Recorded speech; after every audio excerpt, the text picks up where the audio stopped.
This is Laura Duncan with CSMS. Today we're going to be discussing volume of spheres. Please watch the video before we begin. To find the volume of a sphere, we're going to have the formula 4/3 pi r cubed. Now we are accustomed having r to the second power, but now we have r cubed. So the reason that we have that, when we have a cylinder, if we have double the radius, that's equal to the height of the sphere. And that's why we have that formula. Now when we're looking at spheres, a basketball is a good example. A basketball has a spherical shape. The typical NBA basketball has a diameter of about 10 inches. To find out how much air it takes to fill a basketball, we'll use the formula for the volume of a sphere. So the name of the shape will start with is a sphere. That leads us to the volume formula. The volume of a sphere is 4/3 pi r cubed. This is the thing that 8th graders miss the most. Looking back, we have the radius. Now let's find out. It has a 10-inch diameter, so how would I find the radius? Well, to find the radius, that's equal to the diameter divided by 2. Since the diameter is 10, we can divide by 2 to find that our radius is 5. So the radius is 5, and now let's substitute into our formula. Always be looking back to that formula. So we have 4/3 pi, and then it will be 5 cubed. Please put that into your calculator and round to the nearest tenth. Your solution will be 523 6/10. Now remember, we're talking about cubic inches because that's how much air it takes to fill the basketball. Let's take a look at number 2. A solid Venetian glass marble has a radius of 6 millimeters. Let's write that down. How much glass is used to make it? Since we're talking about how much glass is used to make it, we're assuming that that marble is not hollow. So we're talking about the volume of the marble. Now here's the strange part. This is a little bit different. Leave the answer in terms of pi. Well, it's like that pie is meant for company or something. When your mom is making a pie and pie's for company, you don't eat the pie. You don't touch it. And that's what's going to happen here. You're going to have an answer, and then you're going to have pi, and finally you'll have the units, which will be cubed. So when you are leaving the answer in terms of pi, you're not eating the pie. Leave it alone. It's for company. So let's start with the name of our shape, which is a sphere. The volume formula, 4/3 pi r cubed. We wrote down that our radius, is 6. And now we can substitute that into our formula. So I'm looking back up here to that line. So we have 4/3 pi r cubed, or 6 cubed. Now remember how I said don't eat the pie? Bring it out to the end. We know that our units are going to be millimeters cubed. So what are you putting into your calculator? You're putting in 4/3 times 6 cubed. Remember, with the commutative property, we can do this in any order, and we're just leaving the pi out. So when we do that, our answer is 288 pi millimeters cubed. So you can see why we might want to leave out the pi sometimes. It makes our numbers much more manageable. It means that we have not multiplied that pi times 288. And it also gives us an exact number, since we didn't have to round the pi to the nearest tenth. Let's go on to the next question. A cylindrical canister holds 3 tennis balls. Assume the diameter of the tennis balls is the same as the diameter of the cylinder, which is 6 centimeters.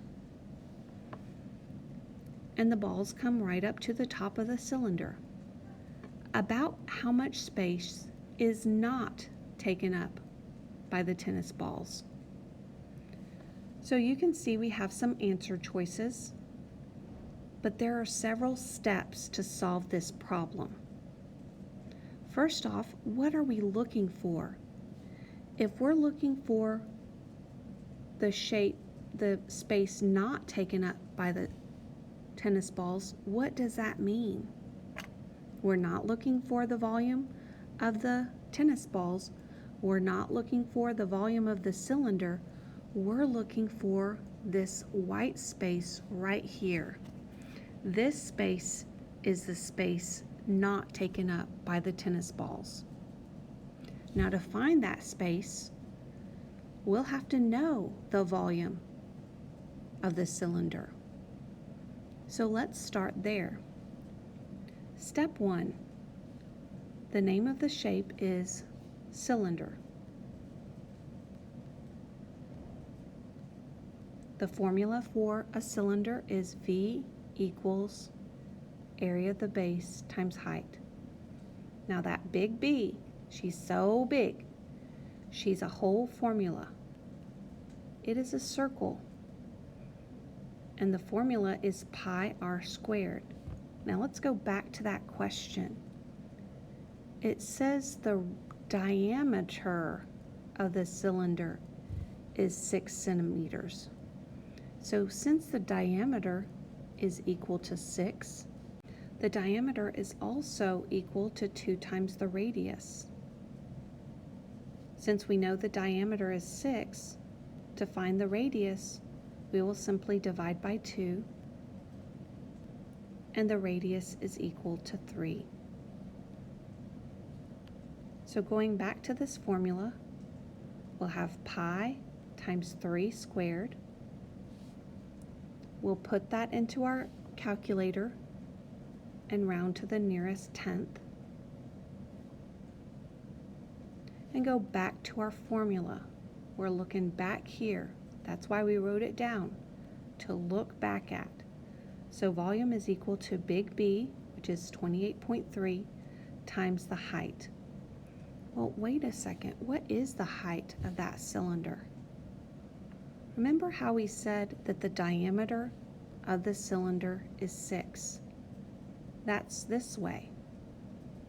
It also said the diameter of the tennis ball is the same as the diameter. So that means this is 6 as well.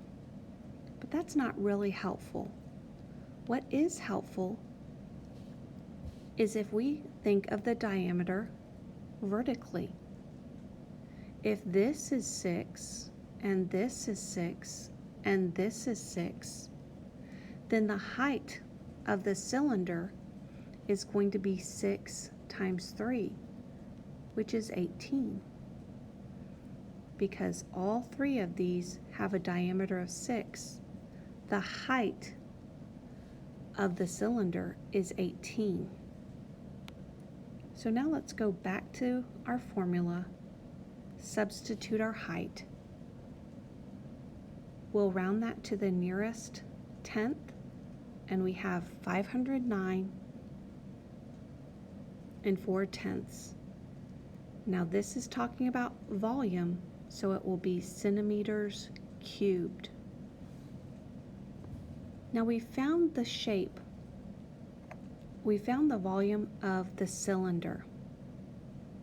Now step 2 is finding the volume of the tennis balls. Because if we have the volume of the cylinder and we take away the volume of the tennis balls, that will leave us with the area that's not taken up.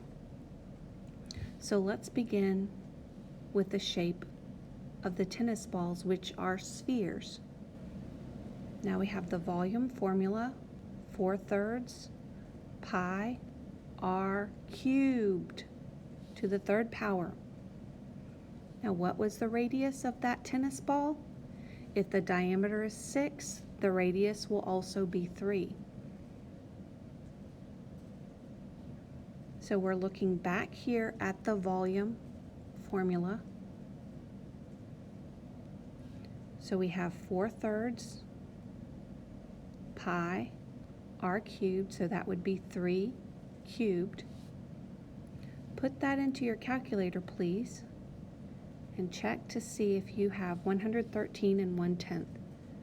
This is also centimeters cubed. So we found out what one ball is equal to. However, there are 3 balls in there. So that's the reason why we'll multiply this volume times 3. Now our last step in this process is we're going to subtract the 3 tennis balls from the canister. So the cylinder was 509.4. The 3 tennis balls were 339.3. So the difference there would be 171 and 1/10. And since we're talking about volume, it will be centimeters cubed. Now we have one more problem. An ice cream cone has a diameter of 4 and a height of 8. A sphere-like scoop of Bluebell homemade vanilla ice cream was placed on top with a diameter of 6. If the ice cream were to melt, how much of it would overflow the cone? This time we're going to use the pi button. So first of all, what are the steps to doing this? Please pause the video here and give yourself some time to think. Now, as we do this multi-step problem, first I want you to think of it as a whole. If this ice cream is melting, part of it is going to go into the cone, which implies the volume of the cone. So that's one thing we need to do, is find the volume of the cone. Another thing is we need to find the volume of the sphere, because that represents how much ice cream there is. Once we find those volumes, what are we going to do? It implies that there's overflow. So we're going to take the volume of the sphere and we will subtract the volume of the cone from it. And that will give us the amount of overflow. But let's start with the sphere. Start with the volume formula. Volume equals 4/3 pi r cubed. Let's substitute our numbers. So we have the volume is 4/3 pi, and I'm looking at the radius of the sphere. So the radius of the sphere, they didn't give it to us. They gave us that the diameter is equal to 6. Well, since we know that the diameter is equal to 2 times the radius, and 6 is equal to 2 times the radius, then if we divide by 2, we find that the radius of the sphere is equal to 3. So we'll substitute that into our formula, and we'll remember to cube it.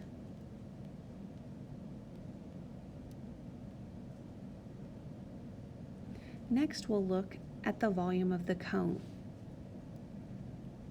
Now, the volume of the cone, we need the height, which is equal to 8, and the radius. But they didn't give us the radius, they gave us the diameter. The diameter is 4, and we know that the diameter is 2 times the radius.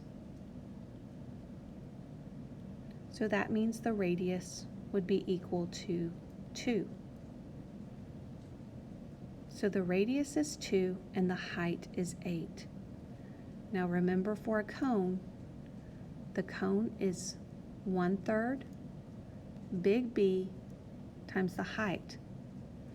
Remember that the big B, she's so big, she's a whole formula. So since it's a circle, the area of a circle is pi r squared. We found that the r, the radius, is 2. So the area of the base is 12.6. Let's go back to this formula.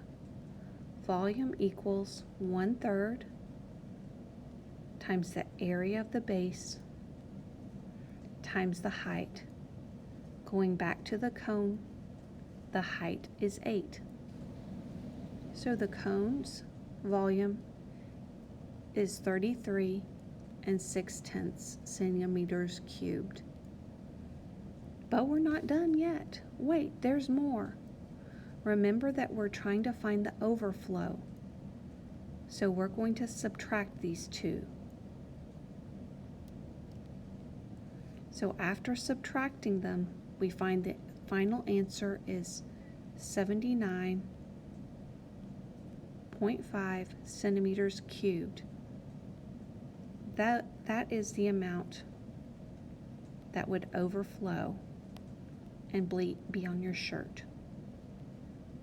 That's your final answer. The lesson is yours.